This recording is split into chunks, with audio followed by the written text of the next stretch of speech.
చేరువచ్చిన మీకు అందరికీ మన ప్రభువు మన రక్షకులైన యేసుక్రీస్తుల వారి నామమున అందరికీ శుభాభివందనములు తెలియజేస్తున్నాను. ప్రియమైన దేవుని వల్లరా, దేవుని యొక్క అత్యున్నతమైన కృపతో మరలా మీ ముందుకు రావడం జరిగింది. కాబట్టి మళ్ళీ ఈరోజు కూడా కొన్ని విలువైన సంగతులు మనము ధ్యానం చేద్దాం.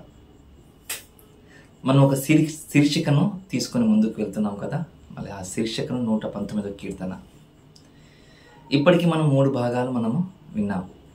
ఒకటి అలెఫ్, బేత్, గిమెల్ అని ఈ 3 భాగాలు మనం విన్నాం. మనము ఏదైతే మనం వింటున్నామో ఒక్కొక్క హీబ్రూ యొక్క అక్షరానికి ఒక్కొక్క భావం ఉంటుందని, ఒక్కొక్క అక్షరానికి ఒక్కొక్క ఆత్మీయమైన మేలులతో కూడుకున్న అంశాలు, ఆలోచనలు దేవుడు మన కోసం రాయించాడని మీరు గుర్తుకు చేసుకోవాలి. ప్రియమైన దేవుని వల్లరా, మళ్ళీ ఈరోజు కూడా మరొక విషయాన్ని మీ ముందుకు నేను ఉంచాలని ఆశపడుతున్నాను. మళ్ళీ ఈరోజు 4వ భాగములో చాలా లాంగ్ టాపిక్, అది కొన్ని దాదాపు 1.5 గంట పైన అవుతుంది. కాబట్టి ఇది ఏమైనా సరే 2 భాగాలు చేయాలని నేను ఆశపడుతున్నాను. ఈ యొక్క 4వ భాగంలో 2 భాగాలు చేయాలనుకుంటున్నాను. ఈ మొదటి భాగంలో కొద్దిగా మీకు విస్తరించి చెప్పాలని ఆశపడుతున్నాను. ఏవైతే హిబ్రూ అక్షరాలు మనకు 22 అక్షరాలు మనకు కనబడుతున్నాయో, 1, 2, 3 అని, అలెఫ్ 1, బేత్ 2, గిమెల్ 3, దళిత్ అనే 4.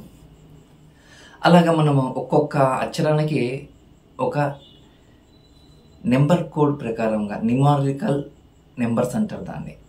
అంటే అలెఫ్ అంటే 1 అని, బేత్ అంటే 2 అని, గిమెల్ అంటే 3 అని, దళిత్ అంటే 4 అని. అంటే ఒక్కొక్క అక్షరానికి ఒక నెంబర్ వేజ్గా మనకు కనబడుతుంటుంది. అది 9 అక్షరాల వరకు. మళ్ళీ 10వది మనకు 10 అని, 11వది 20 అని, 11వ అక్షరము, 12వ అక్షరము 30 అని, 14వ అక్షరము 40 అని అలా మనకు కనబడుతూ ఉంటుంది. అది ఇలా ఎందుకు అంటే హీబ్రూ వర్డ్స్లో కావచ్చు, హీబ్రూ బైబిల్ కావచ్చు, హీబ్రూ యొక్క లిపి కావచ్చు, అది చాలా లోతుగా కూడుకున్న భావాలతో రాయబడిన మాటలను మనం గుర్తుకు చేసుకోవాలి. ఎందుకంటే చాలామంది, ఎగ్జాంపుల్ మీకు అర్థం కావడానికి, దేవుడు అని మనం అనుకున్నాం అనుకో, స్మాల్ అక్షరాల్లో దేవుడు ఉన్నాడు, పెద్ద అక్షరాలతో దేవుడు ఉన్నాడు అనుకోండి మనం. మరి అలాంటప్పుడు మనం ఎలా అర్థం చేసుకోవాలి? మరొక చోట ప్రభు అని చిన్న అక్షరాలతో ఉంటుంది, ప్రభు అని పెద్దటి అక్షరాలతో మనకు కనబడుతుంటుంది. దీనికి ఈ న్యూమరికల్ వర్డ్స్ ద్వారా దేవుడు అనే వారు ఎవరు, ఈ పెద్దటి అక్షరాలతో కనబడుతున్న ఈ మాటను మనం గుర్తు చేసుకోవాలి. ఇది ఎవరు అనేది గుర్తు చేసుకుంటే ఈ న్యూమరికల్ వర్డ్స్ మనకు చాలా ఉపయోగపడుతుందని మనం గుర్తు చేసుకోవాలి. కొంతమంది సీక్రెట్గా కొన్ని కోడ్స్ పంపిస్తుంటారు చూడండి. అది ఎక్కడైనా సరే కొన్ని సీక్రెట్ కోడ్స్గా, ఒక చోట ఎల్ అని, మరొక చోట 15 అని, మరొక చోట 20 అని, మరొక చోట సి అని, అలా ఎందుకు పంపిస్తారు? కోడ్. ఆ కోడ్ మనం అక్షరాలు తీసుకుని ఒక పదం వస్తుంది, ఆ పదంతో పాటు ఒక అర్థం వస్తుంది. ఒక స్థలం కావచ్చు, ఏదైనా ఒక వ్యక్తి పేరు కావచ్చు, ఏదైనా సరే ఒక సంథింగ్, ఏదైనా ఒక నేమ్ కావచ్చు, అది మనం గుర్తు చేసుకోవాలి. మళ్ళీ ఈ న్యూమరికల్ వర్డ్స్ హీబ్రూ భాషకు చాలా ప్రాముఖ్యం, అంటే అవును చాలా ప్రాముఖ్యం అని మనం గుర్తు చేసుకోవాలి. ఇంకా కొద్దిగా లోతుగా చెప్పడానికి నేను ప్రయత్నం చేస్తున్నాను, మీరు జాగ్రత్తగా మీరు వినాలి. ఎందుకంటే ఎగ్జాంపుల్ మీకు అర్థం కావడానికి, ఏ ధర్మశాస్త్రం దేవుడైతే మనకి ఇచ్చాడో ఆ ధర్మశాస్త్రం గురించి కొద్దిగా మీకు అర్థం కావడానికి నేను చెప్పాలని ఆశపడుతున్నాను. ఈ ధర్మశాస్త్రం అనేది ఉంది కదా, మనకు మోషేకి ఇచ్చాడు కదా. మళ్ళీ ఈ మోషేకి ఇచ్చిన ధర్మశాస్త్రము సీనాయి పర్వతం మీద దేవుడు ధర్మశాస్త్రం ఇచ్చాడు అని అంటుంటాం కదా. అవును, సీనాయి పర్వతం మీద మోషే గారికి ధర్మశాస్త్రం ఇవ్వడం జరిగింది, బైబిల్ చెప్తుంది. అది నేను కూడా ఖచ్చితంగా ఒప్పుకుంటాను. కానీ ఒక్కటి మీకు అర్థం కావాలి, ధర్మశాస్త్రం ఇచ్చాడా, ఆజ్ఞలు ఇచ్చాడా, లిపి ఇచ్చాడా? ఆజ్ఞలు ఇచ్చాడా, లిపిని ఇచ్చాడని మీకు గుర్తు చేస్తున్నా మీకు నేను. ఎందుకంటే కొద్దిగా ఆలోచన చేద్దాం. ఎందుకంటే ఇప్పుడు ఫర్ ఎగ్జాంపుల్ వాళ్ళకు అప్పటి కాలంలో చిత్రలిపి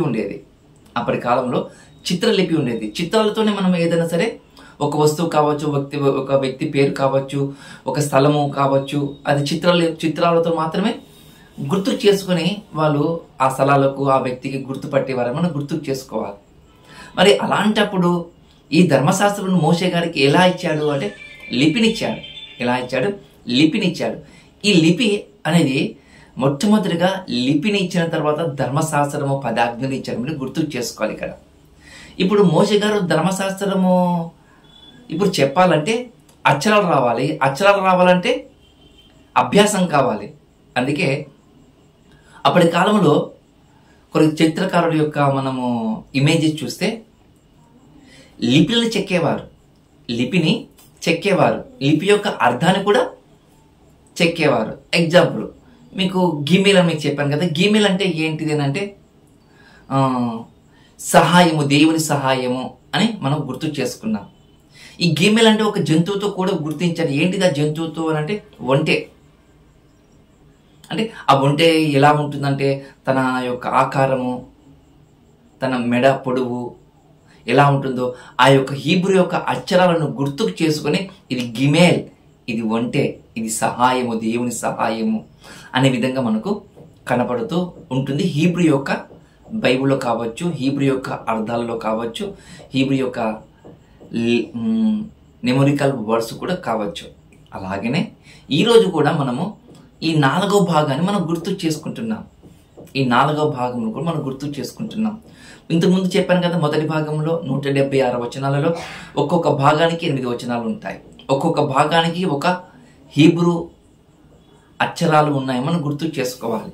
మొదటి నుండి 1వ వచనం నుండి 8 వచనాల వరకు అలేఫ్ అని, 9 నుండి 16 వరకు బేత్ అని, గిమెల్ అనేది 17 నుండి మనకు కనబడుతున్న 24 వచనం వరకు గిమెల్ అని. ఇప్పుడు దళిత్. ఇప్పుడు 18 ఇప్పుడు మనం జాగ్రత్తగా మనం పరిశీలన చేయాలి. ఇప్పుడు దళిత్ అంటే ఏంటి? దళిత్ అంటే ఏంటి అంటే దళిత్ అంటే తలుపు. దళిత్ అంటే తలుపు. దీనికి ఇంకా కొంతమంది ఏమని చేశారంటే దళిత్ అనే మాటకు హ్యూమానిటీ అని చెప్పారు కొంతమంది. మరికొంతమంది ఏమన్నారంటే హ్యూమిలిటీ అని కూడా అన్నారు. అంటే ఒక మానవత్వంతో కూడుకున్న మనసు ఇది ఈ 8 వచనాలు మనకు తెలుపుతాయి అని ఒక భావంతో కూడుకున్న ఒక మాట మనకు కనబడుతూ ఉంటుంది. ఇప్పుడు మన దేవుని వల్ల మళ్ళీ కొద్దిగా మీకు అర్థం కావడానికి ఈ 176 వచనాలలో మనకు ధర్మశాస్త్రం అనే మాట మనకు 25 సార్లు కనబడుతుంది. చూడండి, ధర్మశాస్త్రం అనే మాట మనకు 25 సార్లు మనకు కనబడుతుంటుంది. అంతేకాదు దేవుని వాక్కు అనే దాని గురించి కూడా మనకు ఈ 119వ కీర్తనలు మనకు 24 సార్లు మనకు కనపడుతూ ఉంది. చూడండి, ఇంకా బాగా గుర్తు చేసుకోవాలంటే న్యాయము అనేది ఒక 23 సార్లు, శాసనము గురించి ఒక 23 సార్లు, ఆజ్ఞ. నేను ధర్మశాస్త్రం అంటే కేవలం 119 కీర్తనల గురించి మాత్రం చెప్తున్నా మీకు. నేను ఈ 119 కీర్తనలో శాసనం అనేది 23 సార్లు కనబడుతుందంట, ఆజ్ఞ అనే మాట 22 సార్లు కనబడుతుందంట, కట్టడాలు అనే మాట 21 సార్లు కనబడుతుందంట, ఉపదేశములు అనే మాట 21 సార్లు కనబడుతుందంట, దేవుని యొక్క వాగ్దానము అనే మాట 19 సార్లు మనకు కనబడుతుందంట. ఇలా మొత్తం మనం గుర్తు చేసుకోవాలి. ఎందుకంటే ఏది చూసినా, మనం ఎక్కడ ఆలోచన చేసినా, ఏ భాగం చూసినా ఈ 119 కీర్తన మనకు చెప్పేది ఒకటి. ఆయన శాసనాలు, ఆయన కట్టడాలు, ఆయన నియమాలు, ఆయన వాగ్దానము అనేది మాత్రం మనకు కనబడుతూ ఉంటుందని మనం గుర్తు చేసుకోవాలి. మరి ఈ దళిత దాని గురించి ఒకసారి మనము చూద్దాం. ఈ 119 కీర్తనలో ఈ 4వ భాగం కొద్దిగా మనం మనసు పెట్టి మనము ఆలోచన చేద్దాం. ప్రేమ దేవుని వల్ల చూద్దాం. 25వ వచనం ఏమంటున్నాడు? కొన్ని మాటలు మనం గుర్తు చేసుకుందాం. చూద్దాం. నా ప్రాణము మట్టిని అత్తుకొనుచున్నది, నీ వాక్యం చేత నన్ను బ్రతికింపుము. చూడండి, నా ప్రాణము మట్టిని అత్తుకొనుచున్నది, నీ వాక్యం చేత నన్ను బ్రతికింపుము అనే మాట మనం చూసాం.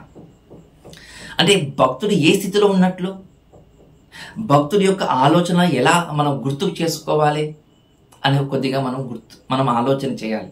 ఎగ్జాంపుల్ ఈ మాట మనకు అర్థం కావాలంటే, కొంతమంది అమ్మ అని అంటారు, మరి కొంతమంది నీ అమ్మ అని అంటారు. అంటే పదము ఒకటే కానీ సందర్భాలు, ఉచ్చారణలు మనకు వేరుగా మనకు కనపడుతూ ఉంటాయి. మీరు గుర్తు చేసుకోవాలి. మరి అలాంటప్పుడు కోపంతో అమ్మ అనొచ్చు, ప్రేమతో అమ్మ అని కూడా అనొచ్చు. అంటే భేదం ఉంది చూడండి. అలాగే ఈ రచన చేస్తున్న ఈ కీర్తనకారుడు యొక్క మనసు ఎలాగుందో మనం గుర్తు చేసుకోవాలి. ఆ మనసులో మనం వెళ్ళి ఆలోచన చేస్తే బైబిల్లో ప్రతి అధ్యాయము, బైబిల్లో ప్రతి పుస్తకం మనకు మన హృదయాలలో మనకు స్థిరంగా మనం నిలుపుకుంటామని ఆలోచనలతో ముందుకు కొనసాగాలని ప్రభునామమున మిమ్మల్ని కోరుకుంటున్నాను. ఇక్కడ భక్తుడు అంటున్నాడు, ఏమంటున్నాడు? నా ప్రాణము ఎలా అయిపోతుంది కదా తెలుసా దేవా, మట్టిని అత్తుకొనుచున్నది. మనం కూడా అంటుంటాం, ఎందుకు బతికున్నా మనము మట్టికి మనము చనిపోయి ఉంటే బాగుంటుంది కదా, ఈ శరీరంలో మట్టి పాలు అయింటే బాగుంటుంది కదా అని కొంతమంది అంటూ ఉంటారు. ఎప్పుడు సమస్యలు వచ్చినప్పుడు, ఇరుకులు వచ్చినప్పుడు, ఇబ్బందులు వచ్చినప్పుడు ఇలాంటి మాటలు వాడుతూ ఉంటారు. మరి ఈ భక్తుడు కూడా ఒక మాట అంటున్నాడు, ఏమంటున్నాడంటే తాను కూడా ఏదో తన జీవితంలో ఏదో ఒకటి జరిగింది, ఆ జరిగిన దాన్ని ఈ భక్తుడు ఈ విధంగా చెబుతున్నాడు, నా ప్రాణము మట్టిని అత్తుకొనుచున్నది, నీ వాక్యం చేత నన్ను బ్రతికింపుము అంటున్నాడు భక్తుడు. మనకి ఏదైనా సమస్యలు వచ్చాయనుకోండి, మనకేదైనా ఇరుకులు ఇబ్బందులు వచ్చాయనుకోండి, మనకి ఏదైనా సరే ఒక అనుకోకుండా ఒక ఆపద కలిగిందనుకోండి, మనకు ముందుగా మనకు గుర్తుకొచ్చేవారు ఎవరు? మన బంధువులు, లేకపోతే మన స్నేహితులు. అది దాటితే మనం గుర్తుకొస్తున్నవారు అధికారులు కదా. అవును, మనకు ఈ ముగ్గురిలో మాత్రం ఖచ్చితంగా ఎవరో ఒకరు మనకు గుర్తుకొస్తూ ఉంటారు. కానీ దేవుడు మాత్రం గుర్తుకు రాడు. దేవుడు ఎప్పుడు గుర్తుకొస్తారు తెలుసా? చేతులన్నీ, ఒక మాట ఉంటుంది, ఒక సామెత అంటుంటారు, చేతులు కాలినాక ఆకులు పట్టుకుంటే ఏమి లాభము అని. అంతా అయిపోయిన తర్వాత నువ్వు దేవుని కాడికి వస్తే ఏమి లాభము? కానీ ఈ భక్తుడు అంటున్నాడు, నేను మరణానికి దగ్గర అవుతున్నాను కదా దేవా, మళ్ళీ ఈ శరీరము నశించిపోతుంది కదా దేవా, మరి ఈ శరీరం నశించిపోతున్నాను, నాకు నీ వాక్యము చేత నన్ను బ్రతికింపుము. ఈ మాట దాదాపు 9 సార్లు మనకు ఈ 119 కీర్తనలు మనకు కనబడుతుంటుంది. ప్రేమ దేవుని వల్ల 119 కీర్తన మనకు కనపడుతూ ఉంటుంది. చూడండి, ఇంకా ఈ మాట మీకు అర్థం కావడానికి చెప్పడానికి మీకు నేను ప్రయత్నం చేస్తున్నాను. ఒకసారి జాగ్రత్తగా మనము చూద్దాం. ప్రేమ దేవుని వల్ల ఇదే మాట 119 కీర్తన 25వ వచనములో 9 సార్లు కనబడుతుంది మీకు చెప్పాను కదా. ఒక్కసారి 37వ వచనం కూడా ఒకసారి జాగ్రత్తగా చూద్దాం. 37వ వచనము మనకి ఏమని చెబుతుందంటే, వ్యర్థమైన వాటిని చూడకుండా నా కన్నులకు తిప్పివేయము, నీ మార్గములు నడుచున్నట్లు నన్ను బ్రతికింపుము. నేను బ్రతకాలంటే, వ్యర్థమైన వాటిని నేను చూడకుండా ఉండాలంటే నీ వాక్యం చేతనే ఇది జరుగుతుంది. కాబట్టి నీ వాక్యం చేత నన్ను బ్రతికించము. బ్రతికించమనే మాట 9 సార్లు మనకి ఈ కీర్తనలో కనబడుతుంది. చూడండి, అని భక్తుడు ఎంతగా తన యొక్క హృదయాన్ని దేవుని ఎదుట ఉంచుతున్నాడో అది మనము జాగ్రత్తగా ఆలోచన చేయవలసిన విషయము. ఒకసారి అర్థం కావడానికి 40వ వచనం కూడా చదువుతాను. నీ ఉపదేశము నాకు అధిక ప్రియములు, నీతిని బట్టి నన్ను బ్రతికించుము. చూడండి, మళ్ళా బ్రతికించమంటున్నాడు ఇక్కడ. 25వ వచనం చూసాము, 37వ వచనం చూసాము, 40వ వచనం చూసాము, 88వ వచనంలో కూడా మనం చూస్తే అదే మాట మనకు కనబడుతుంది. చూడండి, ఏమని కనబడుతుందంటే, నీవు నియమించిన శాసనము నేను అనుసరించున్నట్లు నీ కృప చేత నన్ను బ్రతికించుము. చూడండి, నీ కృప చేత నన్ను బ్రతికించుము. 77వ వచనంలో కూడా అలాగే కనబడుతుంది. ప్రేమ దేవుని వలన నీ ధర్మశాస్త్రం నాకు సంతోషకరములు, నేను బ్రతుకున్నట్లు నీ కరుణా కటాక్షములు నాకు కలుగును గాక. అంటే బ్రతకాలంటే దేవుని వాక్యము, బ్రతకాలంటే దేవుని వాక్యం చెల్లించాలన్నా, కరుణ రావాలన్నా, మన పైన ఒక దీవెన రావాలన్నా బైబిల్ చెప్తున్న ఒకే మాట, ఆయన వాక్యమే. ఆయన వాక్యం అని మనకు కనబడుతున్న మాట మనం గుర్తు చేసుకోవాలి. ప్రేమ దేవుని వలన 107వ వచనం కూడా అదే మాట అంటారు. చూడండి, యెహోవా నేను మిక్కిలి శ్రమపడుచున్నాను, నీ మాట చొప్పున నన్ను బ్రతికించము. చూడండి, ఇలా చెప్పుకుంటూ పోతే చాలా మాటలు మనకు కనబడుతుంటాయి. ప్రేమ దేవుని వల్ల అంటే ఒక విశ్వాసి, ఒక భక్తుడు బ్రతకాలంటే, చెల్లించాలంటే, దేవుని ద్వారా ఒక దీవెన పొందాలంటే దానికి మూలం ఒకటి కనబడుతుంది. సెంటర్ ఆఫ్ పాయింట్ ఏంటిదంటే నీ వాక్యము. నీ వాక్యము చేత నన్ను బ్రతికించుము, నీ వాక్యం చేత నన్ను బ్రతికించు అనే మాట మనకు పలుసార్లు కనబడుతున్న మాట. ఈరోజు విశ్వాస జీవితాలలో, క్రైస్తవుల యొక్క జీవితాలలో ఈ మాట మనకు కనబడుతుందని మీకు గుర్తు చేస్తున్నాను. నేను దేవుని పైన ఆధారపడి నేను బ్రతుకుతున్నాను ఒక విధానాన్ని ఎవరైనా గుర్తు చేసుకుంటున్నారంటే లేదు. చూడండి ప్రేమ దేవుని వల్ల మనకు కనపడదు. చూడండి, మనకు కనపడదు. చూడండి, ఇదే 25వ వచనంలో ఈ భక్తుడు ఏ విధంగా మాట్లాడుతున్నాడో, నేను మట్టికి మట్టి పాలైపోతున్నాను అంటున్నాడు కదా. ఇదే భక్తుడు 28వ వచనంలో కూడా ఒక మాట అంటాడు. ఏమంటాడు తెలుసా? ఒకసారి జాగ్రత్తగా మనము చూద్దాం. వ్యసనము వలన నా ప్రాణము నీరైపోయేను, నీ వాక్యం చేత నన్ను స్థిరపరచము. నా వ్యసనాల వలన నాకు ఏదో కొన్ని వ్యసనాలు ఉన్నాయి. ఏంటిదంటే అలవాట్లు, ఆచారాలు కావచ్చు, వ్యవహారాలు కావచ్చు, ఏదో తన జీవితంలో తన హృదయములో ఏవో కొన్ని ఉన్నాయి. అవి నాకు నీ వాక్యం చేత నాకు బ్రతికించము, అవన్నీ నాకు దూరం చేయి, అవన్నీ నాకు దూరం చేయని విధంగా మాట్లాడుతున్న మాట చూడండి ప్రేమ దేవుని వలన. చూద్దాం ఈ మాట మనం కొద్దిగా మనం లోతుగా వెళ్ళి మనం పరిశీలన చేద్దాం. ఒక్కసారి మనము 22వ కీర్తన 14వ వచనం చూద్దాం ప్రేమ దేవుని వలన. 22వ కీర్తన 14వ వచనం జాగ్రత్తగా చూద్దాం. ఇలాంటి మాటలు మనకు కనబడుతుంటుంది. చూడండి, ఇలాంటి మాటలు మనకు కనబడుతున్న మాట, నేను నీళ్ళ వలె పారబోయబడి ఉన్నాను. ఇక్కడ నా వ్యసనము వలన నీరైపోతున్నానంటాడు. అదే భక్తుడు నేను మట్టికి అత్తుకొని చున్నానంటున్నాడు. ఇక్కడ ఈ మాటను జాగ్రత్తగా మనం చూస్తే, నేను నీళ్ళ వలె పారబోయబడి ఉన్నాను, నా ఎముకలన్నీ క్షీణించబడుచున్నాయి, స్థానము తప్పుతున్నాయి, నా హృదయ అంతరంగము ఎలా ఉందో తెలుసా దేవా, మైనము వలె కరిగిపోతుంది అంటారు. చూడండి, మైనం వలె కరిగిపోతుంది అంటారు. చూడండి, ఎప్పుడైనా క్రైస్తవుడు ఇలా ఆలోచన చేశాడని అడుగుతున్నాను నేను. దేవుని వాక్యం కోసము నా కళ్ళు పోతున్నాయి, దేవుని వాక్య పరిచర్య కోసము నా కాళ్ళను అరిగిపోతున్నాయి, నా శరీరం క్షీణించిపోతుందని ఏ విశ్వాసైనా సరే, ఏ బోధకుడైనా సరే ఇలాంటి భావజాలలో ఉన్నాడా? బైబిల్ చెబుతున్న మాట, బైబిల్ చెబుతున్న మాట చూడండి ఎలా మాట్లాడుతుంది బైబిల్. మనం గుర్తు చేసుకోవాలి ప్రేమ దేవుని వల్ల ఎలా మాట్లాడుతున్నాడు. ఒక మనిషికి ఒక హ్యూమానిటీ ఉండాలంట, ఒక మనిషికి ఒక మానవత్వం ఉండాలంట. చూడండి, దేవుడు ఎరగని వాళ్ళు మానవత్వం చూపిస్తున్న వారు లేరంటారా? ఎన్నో యూట్యూబ్ ఛానళ్ళు, చాలామందికి బట్టలు లేని వారికి, చిన్న చిన్న పిల్లలకు బట్టలు, చెప్పులు, ఆకలి అయితే అన్నం పెట్టడము, వారు కోరుకున్నది వాళ్ళకు తీర్చటము మనం చూస్తున్నాం. వారికి ఉంది హ్యూమానిటీ, వారికి ఉంది మానవత్వము. ఈరోజు మనకుందా అని అడుగుతున్నా నేను. మనకుందా అంటే మనం ఎప్పుడో ఒకసారి డిసెంబర్ 25కు కదా, మనం డిసెంబర్ 25కి వస్తేనే మనకి యేసుక్రీస్తు వారు గుర్తుకొస్తాడు. అప్పుడు మాత్రం మనము ఏదైనా సరే దుప్పట్లు కావచ్చు, లేకపోతే ఏదైనా బట్టలు కూడా కావచ్చు, మనం అప్పుడు పంచి పెడతాం. చూడండి, అదా హ్యూమానిటీ? కాదు కాదు, బైబిల్ చెబుతున్న మాట మనం చాలా జాగ్రత్తగా మనం గుర్తు చేసుకో. ప్రతి క్రైస్తవునికి హ్యూమానిటీ ఉండాలి, ప్రతి భక్తునికి మానవత్వం ఉండాలని మాట్లాడుతున్న మాట చూడండి ప్రేమ దేవుని వల్ల. మానవత్వం ఉండాలంటే ఖచ్చితంగా మానవత్వం ఉండాలని చెబుతున్న మాట ఇది. చూడండి, ఇంకా కొద్దిగా మనం గుర్తు చేసుకుందాం. ఇప్పుడు అలాంటి మానవత్వం కూడుకున్న భక్తులు ఉన్నారంటే లేరు. మరి ఎలా ఉన్నారంటే, పేతురు రాసిన మొదటి పత్రిక 5వ అధ్యాయంలో 10వ వచనంలో 2వ వచనంలో ఒక మాట కనబడుతుంది ప్రేమ దేవుని వల్ల. క్షమించండి, పేతురు రాసిన మొదటి పత్రిక 5వ అధ్యాయం 10వ వచనంలో ఒక మాట మనకు కనబడుతుంటుంది. మనం ఎలా ఉంటామంటే, ఒకసారి బైబిల్ అద్భుతంగా చెప్పింది ప్రేమ దేవుని వల్ల. ఆ మాట చాలా అద్భుతంగా బైబిల్ చెప్తున్న ఒకసారి మనం జాగ్రత్తగా చూద్దాం. ఏమని చెప్పిందంటే 5వ అధ్యాయం 10వ వచనంలో చూద్దాం.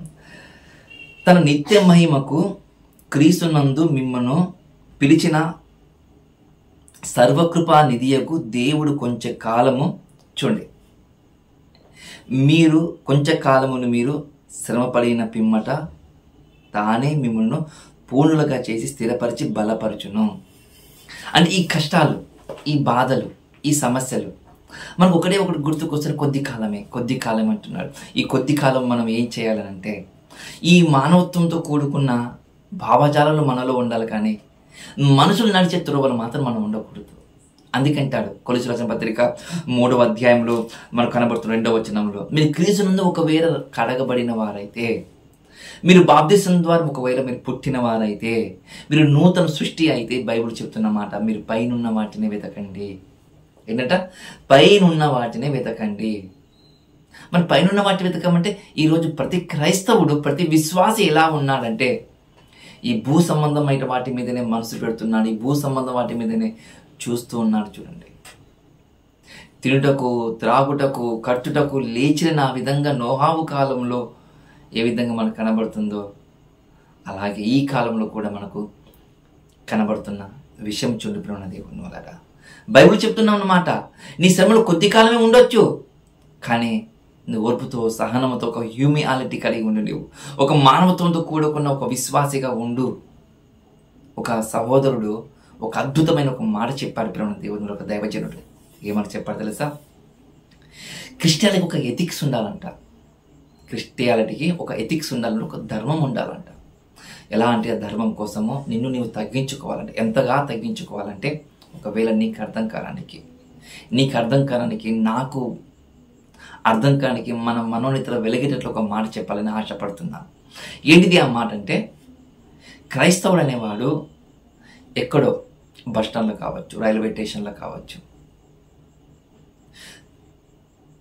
బాత్రూమ్ మనం వెళ్తాం కదండి, వాష్రూమ్కి వెళ్తాం కదా, వాష్రూమ్ ఎలా ఉంటుందో మీకు తెలుసు. రైల్వే స్టేషన్లో కావచ్చు, అలాగే బస్ స్టాండ్లో కావచ్చు. ఎలా ఉంటుందంటే ఏదో ఒక చిందరవందరగా ఉంటుంది. ఒక క్రైస్తవుడు పోయి వస్తే ఇప్పుడు బాత్రూమ్ బాగుంది అనే విధంగా గుర్తు చేసుకోవాలంట. వీరు ఇంతసేపు ఎందుకు చేశారంటే ఇవాళ ఏమో చేశాడు లోపల, అంటే క్లీన్ చేశాడు. అది అంతగా తగ్గించుకోవాలి. వీడు వెళితే వీడి క్రైస్తవుడు అయినందుకు వీరు వెళ్ళిన ప్రతి చోట గౌరవించే విధంగా ఉంటుంది. వీరు వెళ్ళిన ప్రతి చోట శుభ్రత పాటిస్తాడు. వీరు వెళ్ళిన ప్రతి చోట అనేకులకు ఒక మార్గాన్ని చూపించే విధంగా వెళుతాడని ఒక హ్యూమియాలిటీ, ఒక ఎథిక్స్, ఒక ధర్మము ఉండాలని ఒక దైవజనుడు చెప్పిన మాట పెరిగిన దేవుని వలన. చూడండి, ఈరోజు ఎవరు క్రైస్తవుడో మనకు తెలియదు. చూడండి, నలుగుట్లో నారాయణ, అందరితో గోవింద్ అనే విధంగా మనం కూడా అలాగనే ఉంటాం. చూడండి, క్రైస్తవులు దసరా పండుగ చేస్తారు, దసరా పండుగ, సంక్రాంతి చేస్తారు, సంక్రాంతి, ఉగాది అన్ని చేస్తారు. ఈరోజు దీపావళి కూడా చేసే వాళ్ళు కూడా ఉన్నారు క్రైస్తవులు. భోగి మంటలు వేసే వాళ్ళు కూడా క్రైస్తవులు ఉన్నారు. చూడండి, అలాంటి వారు లేరంటే ఉన్నారు. చూడండి, కానీ బైబిల్ చెప్తుంది నీ ఎథిక్స్ ఏమయ్యా అంటూ చెప్తున్న మాట చూడండి ప్రభువైన దేవుని. అలాంటి ఎథిక్స్ నువ్వు పెట్టుకో. అందుకే దేవునికి అడుగు, దేవా నేను బ్రతుకున్నట్టు నీ వాక్యము ద్వారా నన్ను ఏం చేయమంటే తెలుసా? సహాయం చేయి. నువ్వు నాకు సహాయం చేయి, నీవు నాకు బ్రతికించుము, నీ వాక్యము చేత నన్ను బ్రతికించుము, నన్ను బోధించు, నన్ను హెచ్చరించు, నువ్వు ఉపదేశించే విధంగా భక్తులను మాట్లాడుతున్న మాట చూడండి ప్రభువైన దేవుని వాళ్ళారా. చూద్దాం మరొక వచనాన్ని కూడా మనము 26వ వచనం కూడా జాగ్రత్తగా మనం చదువుకుందాం. నా చర్య అంతయు నేను చెప్పుకొనగా నీవు నాకు ఉత్తరం ఇచ్చితివి, నీ కట్టడాలు నాకు బోధింపుము. ఏమంటాం చూడండి 26వ వచనములో, నా చర్య అంత నేను చెప్పుకొనగా నీవు నాకు ఉత్తరం ఇచ్చితివి. అంటే నా చర్య అంతటంటే నేను కూర్చున్న విధానము, నేను లేచే విధానము, నేను పండుకున్న విధానము, నేను తిన్న విధానము, నేను నడిచిన విధానము దేవునితో చెప్పాలట. దేవుని ఇక్కడ కూర్చున్నా, అది నీ కోసమే కూర్చున్నా. ఇక్కడ నిలబడ్డా, నీ కోసమని నిలబడ్డాను నేను. ఇక్కడ భోజనం చేశాను, నీ కోసమే భోజనం చేశాను నేను. వీరితో మాట్లాడి, నేను వీరితోనే మాట్లాడి, నీ కోసమే నువ్వు మాట్లాడిన వీరితో. నా చర్య అంతటి నేను నీతో చెప్పుకొనగా ఒక మాట మనకు కనబడుతుంది. చూడండి, అలా చెప్పుకుంటాం మనము, అలా చెప్పుకో. మనం ఎలా ఉంటుందో తెలుసా? తప్పులు చేసి దేవుని మాటలు ధిక్కరించి దేవునికి వ్యతిరేకంగా బ్రతుకుతూ మనం ఏమంటాం తెలుసా? దేవా నన్ను మన్నించని ఒక మాట అంటాం కదా. కానీ బైబిల్ ఏం చెప్తుందో తెలుసా? ఒకసారి ఆ మాట మనం చూద్దాం ప్రేమ దేవుని వల్ల. ప్రతి విశ్వాసి కావచ్చు, ఒక ఆధ్యాత్మిక కోణంలో దేవుడు చెబుతున్న మాట ఏంటిది? ఆ మాట అంటే సామెతల గ్రంథము 28వ అధ్యాయము 13వ వచనము. సామెతల గ్రంథము 28వ అధ్యాయము 13వ వచనం ఒక అద్భుతమైన ఒక మాట చెప్తారు చూడండి ప్రేమ దేవుని వల్ల. ఒక అద్భుతమైన ఒక మాట చెప్తారు చూడండి దేవుడు. 13వ వచనము, అక్రమములు దాచిపెట్టువాడు వర్ధిలడు, వాటిని ఒప్పుకొని వదిలిపెట్టువాడు కనికరము పొందుతాడు. ఏంటంట? అతిక్రమములు దాచిపెట్టువాడు వర్ధిల్లడు. మనం ఏం చేస్తాము? దేవుని సన్నిధానములో చేరి కుటుంబ ప్రార్థన జరుగుతుందనుకుని, వ్యక్తిగత ప్రార్థన జరుగుతుందనుకుని మనం దేవునితో, దేవ ఈ కుటుంబాన్ని దీవించు, ఆశీర్వదించు అని మనం అంటుంటాం. కానీ మన అతిక్రమములు మన దేవునితో మనము చెప్పుకోం. మన అతిక్రమములు దేవునితో మనము, దేవా నేను తప్పు చేశాను, అతిక్రమలు ఉన్నాయి, నేను లోకములో ఉన్నాను, లోక వ్యసనములతో ఉన్నాను, లోక ఆలోచనలతో నేను ఉన్నానని చెప్పుకొని చూడండి మనము. అందుకంటాడు, ఎవరైతే తన అతిక్రమలు ఒప్పుకొని విడిచిపెడతాడో వారు కనికరము పొందుతాడు, వారు వర్ధిల్లుతాడు. ఒక మాట మనకు కనబడుతున్న మాట. మనం ఒప్పుకుంటామా? చేసిన తప్పును మనం ఒప్పుకుంటామా? తోటి సహోదరుని మీద కాని మాట అని మనం ఒప్పుకుంటామా?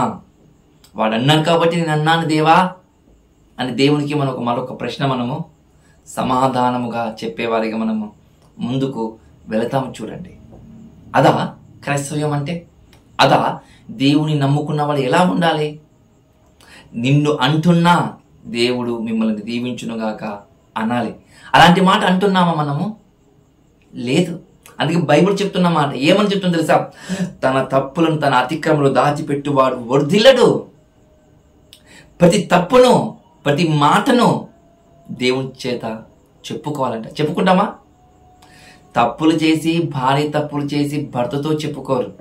భర్త తప్పు చేసి భార్య ఎక్కడ చెప్పుకుంటాడు? నా కట్టుకున్న నా భార్య ఎక్కడ పుట్టింటికి వెళ్ళిపోతుందని కూడా జాగ్రత్తగా పడే భర్తలు ఉన్నారు, జాగ్రత్త పడే భార్యలు కూడా ఉండాలని మీరు గుర్తు చేసుకోవాలి. నేను చాలా మంది చూస్తుంటాను ప్రేమ దేవుని వల్ల. భర్త ఒక దిక్కు వ్యసనపరుడు, భార్య ఒక దిక్కు వ్యసనపరురాలు. ఇక్కడ తన కోరికలు తీర్చుకోవడానికి పరాయి పురుషునితో ఆమె వెళుతుంది. తన కోరిక తీర్చుకోవడానికి వాడు ఈ మత్తుకు బానిసైపోతున్నాడు. చూడండి, మళ్ళీ ఎవరయ్యా అంటే ఇక్కడ ప్రపంచం అలాగనే ఉంది. అదే ప్రపంచంలో క్రైస్తవులు కూడా అలాగనే ఉన్నారని మీరు గుర్తు చేసుకోవాలి కదా. అలాగే ఉన్నారు, అవును, అలాగనే ఉంటున్నారు, అలాగనే ఉన్నారు ఈరోజు. అందుకంటే దేవుడు అతిక్రమను దాచిపెట్టువాడు వర్ధిల్లడు అంటున్నాడు. వాటి ఒప్పుకొని విడిచిపెడితే నువ్వు వర్ధిల్లుతావు అని ఒక మాట మనకు కనబడుతున్న మాట చూడండి దేవుని వల్ల. వర్ధిల్లుతామా? ఖచ్చితంగా వర్ధిల్లుతాం. సార్, ఇక్కడ ఎవరైనా తప్పు చేసి ఒప్పుకొనకపోతే ఏమవుతుంది? తప్పు చేసి ఒప్పుకొనకపోతే ఏమవుతుంది? ఏమవుతుందంటే ఏం కాదండి. ఏమవుతుందంటే మట్టికి మట్టి అయిపోతావు అంతే. అలా తప్పు చేసిన వాడు ఒప్పుకొనకపోయిన వాడు ఒక జీవితం ముందు ఉంచాలని నేను ఆశపడుతున్నాను. అని తప్పు చేసి నేను తప్పు చేయలేదు అనే విధంగా ఒక వ్యక్తి ఉన్నాడు. అతని పేరు ఆకాను అని మీరు గుర్తు చేసుకోవాలి. ఆకాను ఏం చేశాడు? ఈ ఆకాను అంటే ఎక్కడైతే ఇశ్రాయేలు ప్రజలు ఐగుప్తుల నుండి ఆ కానాను దేశానికి, ఆ కానానీయుల ప్రాంతానికి వెళ్ళేటట్లుగా దేవుడు ఒక మోషే నాయకుడిగా నియమించుకొని, ఆ మోషే తదనంతరం యెహోషువ వచ్చిన తర్వాత ఆ కానానీయుల ప్రాంతానికి వేగుల వారికి పంపించినప్పుడు, ఆ వేగుల వారి సమయంలో అక్కడ చూసి ఆ యుద్ధంలో వారు జయించుకుంటూ వస్తూ ఉంటారు. అలా వచ్చేటప్పుడు దేవుడు అంటుంటారు, మీరు ఏ వస్తువును మీరు తీసుకోవద్దు, శపితమైన దాన్ని మీరు ముట్టవద్దు, శపితమైన దాన్ని మీరు ఏది తీసుకోవద్దు. అది వస్త్రమైనా సరే, బంగారైనా సరే, ఏదైనా సరే ముట్టవద్దని దేవుడు చెప్తారు ప్రేమ దేవుడు వల్ల. కానీ ఈ ఆకాను ఏం చేశారు తెలుసా? దురాశపరుడు, మనలాంటి వాడే. ఎగ్జాంపుల్ మీకు అర్థం కావడానికి, మనం రోడ్డు మీద వెళ్తున్నాం అనుకోండి, ఎవరిదో 100 రూపాయలు పడింది అనుకున్న కింద, మనం ఎప్పుడైనా మనం అడుగుతామా? తక్కువ తీసుకుని జోబులు వేస్తాం. చూడండి, వెంటనే తీసుకుని జోబులు వేస్తాం. ఇది ఎవరిది, ఎక్కడిది అని అన్నాం అనుకో, వెంటనే 100 మంది వస్తారు. 100 రూపాయల కోసం 100 మంది వస్తారు అడగటానికి కదా. అప్పుడు మనం ఏం చేయాలి? అది మీరు ఆలోచన చేసుకోవాలి కదా. మనం ఏం చేయాలి? ఎవరికి కనిపించకుండా, ఎవరికి చెప్పకుండా అవి నావే అని మనం తీసుకొని వెళ్ళిపోతాం. చూడండి, అలాంటి స్థితిగతులు కూడా ఈరోజు లేవంటే ఉన్నాయంటే ఉన్నాయి అని మనకు కనబడుతున్న మాట చూడండి ప్రేమ దేవుని వల్ల. అందుకే చెప్తున్నాం అన్నమాట. ఒక మాట ఎగ్జాంపుల్ మీకు చెప్పడానికి, ఆకాను కూడా ఎలా ఉండాలంటే ఒక మనలాంటి మనసు కలిగిన వాడని చెప్తున్నాను. మనలాంటి మనసు కలిగిన వాడు ఈ ఆకాను. ఈ ఆకాను ఏం చేస్తారో తెలుసు? ఒక మాట మీకు చెప్పడానికి ప్రయత్నం చేస్తాను. చూడండి, అతని ఇంటి పురుషులను వరసను దగ్గరకు రప్పించినప్పుడు యూదా గోత్రమును జెరీహు మునిమనుడు జెబీదు కుమారుడు కర్మీల కుమారుడైన ఆకాను పట్టుబడేను. మీకు అర్థం కావడానికి ఇంకా చూడండి, 1వ వచనం చదువుతున్నాను. యెహోషువ గ్రంథము 7వ అధ్యాయము 1వ వచనం. శపితమైన దాని విషయములో ఇశ్రాయేలు తిరుగుబాటు చేసిరి. ఎట్లనగా యూదా గోత్రములో జెరుహు ముని మనవడును జబ్దీ మనవడును కర్మెల్లి కుమారుడైన ఆకాను శపితము చేయబడిన దానిలో కొంత తీసుకొనేను కనుక ఇశ్రాయేలు మీద కోపగించెను దేవుడు అని మనకు కనబడుతున్న మాట 1:2 వచనంలో. అంటే ఆ కానానీయుల ప్రాంతంలో ఒక ప్రాంతానికి వెళ్తారు ప్రేమ దేవుడు, ఆయన పూరానికి వెళ్తారు. ఆయన పూరానికి వెళ్ళినప్పుడు దేవుడు ఎన్నో చోట్ల యుద్ధములు విజయవంతం చేసుకుంటూ వెళ్తూ ఉంటే యెహోషువ కాలంలో ఆ హాయి అనే పూరముకు వెళ్ళినప్పుడు వారు ఓడిపోతారు ప్రేమ దేవుడు. ఓడిపోతారు. ఓడిపోవటం ఏంటి? మేము మా పక్షమున దేవుడు ఉన్నాడు, మా పక్షమున పగలు మేఘస్తంభముగా రాత్రి అగ్నిస్తంభముగా నడిపించే దేవాతి దేవుడు ఉన్నాడు, మేము ఓడిపోవటం ఏంటి అని ఆలోచన చేసి దేవుని దగ్గర బట్టలు చించుకొని ఈ యెహోషువ గారు బాధపడతారు, దుఃఖము తొలుగుతారు. ఏంటయ్యా, ఏం జరిగింది మాకు అర్థం కావట్లేదు, మేము ఓడిపోవటం ఏంటి, చరిత్రలో మీ పేరు చెడ్డగా అవుతుంది, చెడైపోతుంది, ఎలా మా జీవితాలు ఎలా అని తనను తాను తగ్గించుకొని ప్రార్థన చేస్తే దేవుడు మాట్లాడతాడు, నేను చెప్పిన మాట మీరు వినలేదు, ఇశ్రాయేలులో ఒకడు ఏం చేస్తారో తెలుసా, శపితమైన దాన్ని తీసుకొని వచ్చారంటే ఎవరు తీసుకొచ్చారు అని ఆలోచన చేస్తే ఆకాను తీసుకొస్తారు దేవుడు. ఆకాను తీసుకొస్తాడు, వెండిని బంగారును ఒక వస్త్రంలో తీసుకొస్తాడు. ఒకడు చేసిన తప్పుకు 1000 మంది రాలిపోతారు దేవుని తెలుసా. ఒకడు చేసిన తప్పుకు, ఆకాను చేసిన తప్పుకు ఏం చేస్తారు తెలుసా, 1000 మంది రాలిపోయారు. అదే ఆకాను నేను తప్పు చేశానని యెహోషువ ఎదుట వచ్చింటే తన కుటుంబం తాను బతికేదా కాదా?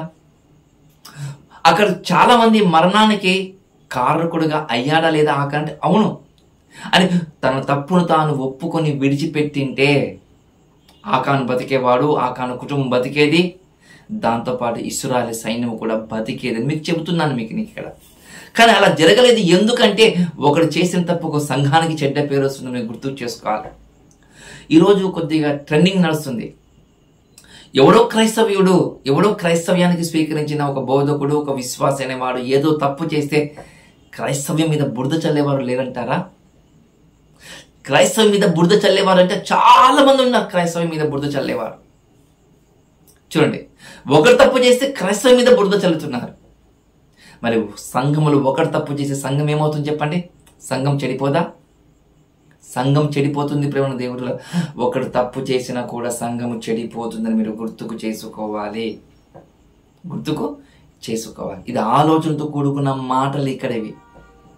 అంటే అదే అంటున్నాడు దేవుడు, అంటున్నాడు అక్కడ, నువ్వు ఏదైతే నువ్వు నన్ను బ్రతికించమంటున్నావో, నా చర్యంతని నువ్వు బాగా తెలుసుకుని నువ్వు అంటున్నావు దేవా, నా చర్యంతని నీకు బాగా తెలిసినప్పుడు ప్రతిదీ నీ ఎదుట నేను ఒప్పుకుంటున్నా. నేను ఈరోజు నేను కాని మాట అన్నాను, నన్ను క్షమించు. మళ్ళీ నా జీవితం అలాంటి మాట నా నోటి ద్వారా రానియకుండా సహాయం చేయదేవా అని చెప్పాలంట. చర్య అంతటి చెప్పాలంట. మనం ఒప్పుకుంటామంటే మనం ఒప్పుకోము. మన ఎదుట ఒప్పుకొనకపోయినా దేవుడి ఎదుటైనా సరే ఒప్పుకో. నువ్వు సంఘం ఎదుట ఒప్పుకోకపోయినా సరే, కుటుంబం ఎదుట నువ్వు ఒప్పుకొనకపోయినా సరే, దేవుని ఎదుట నువ్వు ఒప్పుకో. తప్పు చేశాను దేవా, నన్ను మన్నించమని వ్యక్తిగతంగా దేవుని సన్నిధానములు మోకాల మీద నిలబడి గోజాడు. తప్పు చెయ్యవు. తప్పు చేసే విధంగా అసలు ఉండవు చూడు ప్రేమ దేవుని వల్ల. తప్పు చేసే విధంగా అసలు ఉండవు చూడండి. అందుకంటే ఒక మాట అంటారు ప్రేమ దేవుని వల్ల. అందుకే ఒక మాట అంటారు, ఎవరు తప్పు చేసి విడిచిపెడతాడో బైబిల్ అద్భుతమైన ఒక మాట చెప్తున్నాను. మాట ఏమని చెప్తున్నారు? ఇదే సామెత గ్రంథములో 16వ అధ్యాయములో, సామెత గ్రంథము 16వ అధ్యాయము ఒక మాట చూసుకుందాం ప్రేమ దేవుని వల్ల. సామెత గ్రంథము 16వ అధ్యాయము 17వ వచనములో ఒక మాట, అద్భుతమైన ఒక మాట కనబడుతుంది. ఆ మాట జాగ్రత్తగా మనము చూద్దాం. చెడుతనమును విడిచి నడుచుటయే యథార్థవంతులకు రాజ్య మార్గము. చూడండి, ఎవరి తప్పుడు మార్గములు ఉంటున్నారో ఆ తప్పుడు మార్గం నుండి విడిచిపెట్టిన వాడు ఎవరు తెలుసా? యథార్థవంతుడట. అతడు దేవుని మార్గంలో ఉన్నవాడట. దేవుని మార్గంలో ఉన్నవాడట అని ఒక మాట కనబడుతుంది చూడండి. అది కింద ఒక మాట చూడండి, తన ప్రవర్తన కనిపెట్టుకున్నవాడు తన ప్రాణంలో కాపాడుకుంటాడు. ఆకాను తప్పు చేసిన తన ప్రాణం కాపాడుకునేవాడా కాదా ప్రేమ దేవునులరా? ఇస్కరియోతు యూదా తప్పు చేసి దేవుని ఎదుట ప్రక్షాళపడి తన ప్రాణంలో కాపాడుకునేవాడా కాదని అడుగుతున్నాను మీకు నేను. అది హననీయ సఫేరా తప్పు చేసి ఉన్నారు కదా, దేవుని ఎదుట వచ్చి తప్పు చేసామని ఒప్పుకునింటే బాగుండేది కదా, వారి ప్రాణములను వారు కాపాడుకునేవారు కదా అవును, కాపాడుకునేవారు. కానీ కాపాడుకోలేకపోవడానికి కారణం ఏంటంటే వారి చెడి అంతటి దేవుని సన్నిధానంలో ఒప్పుకొనలేదు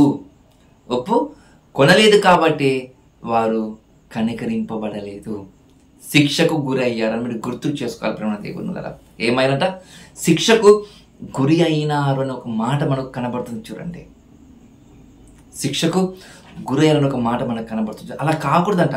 శిక్షకు గురయ్యే విధంగా మనం ఉండకుండా ఉండాలని బైబిల్ చెబుతున్న మాట చూడండి.